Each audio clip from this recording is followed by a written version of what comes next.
21세기 민족일보 TV 뉴스 브리핑입니다. 총 5편의 뉴스를 준비했습니다. 6월 1일 첫 번째 소식입니다. 중국 6월 유기설 앞두고 미국 향해 실전 훈련. 중국 인민해방군이 남중국해에서 미국을 향해 대규모 실사격 훈련을 벌였다. 25일 CCTV는 중국이 미국의 구축함 커티스 윌버 출항에 맞서 수천 발의 실탄을 발사하는 훈련을 했다고 보도했다.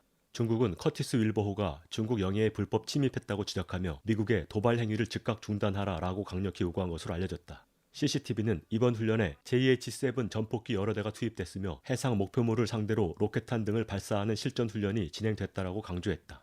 중국의 군사 전문가는 환95에 대규모 훈련을 통해 인민해방군이 군사 충돌에서 승리할 수 있는 능력을 기를 수 있을 것이라고 전했다. 중국 공산당 백도를 앞두며 6월 유기설이 거론되는 가운데 진행된 이번 실전 훈련에 이목이 집중되고 있다.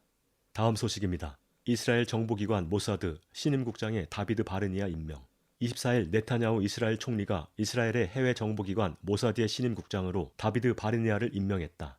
요시 코헨 전 국장이 2016년 임명된 뒤로 5년 만이다. 모사드는 이스라엘이 이란 핵합의 복원 논의와 팔레스타인 갈등 등 중요 외교 안보 현안에 관여하는 기관이다. 바르니아는 특수부대 출신의 군인으로 모사드에서 25년간 근무하며 2019년부터 2년간 부국장을 지냈으며 네타냐후 총리의 비공식 특사로 활동한 것으로 알려졌다. 최근에는 걸프 지역 아랍 국가와 이스라엘 간의 외교, 코로나19 백신 확보에 관여했다. 임명 사실은 모사드 연례 행사에서 발표됐다. 네타냐후 총리는 신임국장을 임명하면서 신임국장의 최고 임무는 이란의 핵무기 획득 저지라고 말했다. 이스라엘은 이란의 모센 파크리자데 핵과학자 암살, 우라늄 농축시설 나탄즈 지하 핵시설 폭파의 배후로 지목받은 바 있다. 다음 소식입니다. CBS 여론조사 결과 공화당원 66% 트럼프 충성심 중요. 트럼프 탄핵에 찬성하며 2020 대선이 공정했다라고 주장한 리즈 체니 공화당 하원 의장이 당원들에 의해 축출됐다.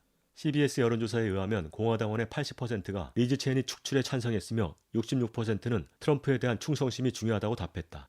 리즈 체니 축출에 찬성한 응답자 중 52%는 그가 트럼프를 지지하지 않아서 심판받아야 한다고 답해 공화당 내에서 트럼프의 지지층이 확고하다는 것을 다시 한번 증명했다.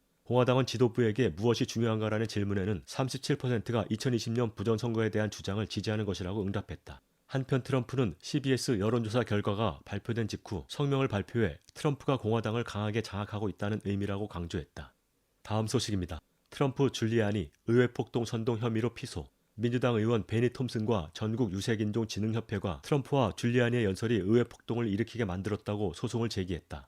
이들은 트럼프와 줄리아니가 선거인단의 개표 승인을 받아 무력 행사와 협박 위협을 가하는 공동의 목적을 위해 모인 군중들이 연방의사당에 들어가도록 선동을 공모했다라고 주장했다. 원고 측은 줄리아니가 의사당 인근의 군중들에게 오늘의 계획으로 윤곽이 드러난 모든 것은 완벽하게 합법적이라고 한 말과 트럼프의 평화롭고 애국적으로 목소리를 내야 한다는 연설이 폭동을 일으킨 원인이라고 강조했다. 이에 트럼프와 줄리아니는 연방 판사에게 해당 소송의 기각을 요청했다. 줄리아니의 변호사는 누구도 그의 연설을 듣고 의회를 폭력적으로 위협하라는 지시로 보지 못했을 것이라고 반박했으며 트럼프의 변호사는 전 대통령에 대한 소송이 헌법이 대통령에게 권력 분립의 핵심 원칙으로 보장한 절대적 면책 특권을 직접 위배한다고 주장했다. 한편 지난 1월 6일 발생한 미 의사당 난입사태 조사특위 구성 법안이 28일 상원에서 부결됐다. 공화당 상원 원내대표 맥코널은 조사위 구성 시도는 민주당의 정치 공세이므로 지지해서는 안 된다고 반대했다. 마지막 소식입니다. 애리조나 비롯한 경합주 재감사 실시, 부정선거 의혹 높아져. 애리조나 마리코파 카운티의 재감사로 부정선거 의혹이 더욱 불거지는 가운데 다른 경합주들에서도 재감사가 진행될 것으로 예상된다. 현지 언론에 따르면 4월 마리코파 카운티는 210만 장의 투표지를 재감사하기로 결정했다. 재감사 과정에서 마리코파 선거를 개표기계 직원이 총괄했다는 점, 외부로 투표지가 매일 유출됐고 집계된 이후 개표장에 반입됐다는 점, 원본 투표용지가 없다는 점 등이 논란이 됐다. 심지어 마리코파 카운티의 중간 집계 결과 무효표는 25만 표로 바이든과 트럼프의 표차인 4만 표보다 무려 6배가량 높게 집계됐다. 이에 일각에서는 무효 선언을 해도 되는 상황이라며 재감사가 무의미하다는 주장을 제기하고 있다. 한편 마리코파 카운티의 재감사의 여파로 미시간, 조지아, 위스콘신, 뉴햄프셔주에서도 재감사가 확정됐으며 네바다주까지 유사한 움직임이 일어날 것으로 전망된다.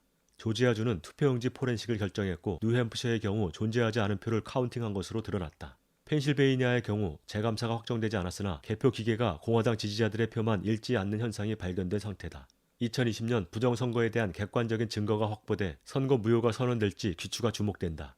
6월 1일 뉴스 브리핑 마칩니다.